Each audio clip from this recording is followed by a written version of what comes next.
MLA గారి ఒక బయాన్, ఒక వీడియో వైరల్ అయిందండి. ఒక మిత్రుడు నాకు సలీం గారు పంపించాడు, అది నేను చూశాను. ఆ వీడియోలో చాలా అద్భుతంగా ప్రసంగం చేశారు. నిజంగా శాసనసభ్యులు, ఎమ్మెల్యే అంటే ఇలాంటి లక్షణాలు ఉన్నటువంటి వ్యక్తి ఎమ్మెల్యే కావాలనిపించినట్టుగా నాకు అనిపించింది.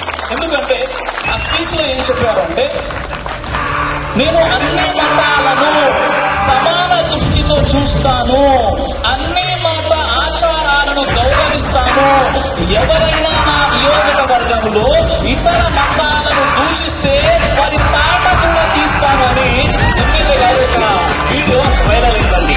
చూశాను.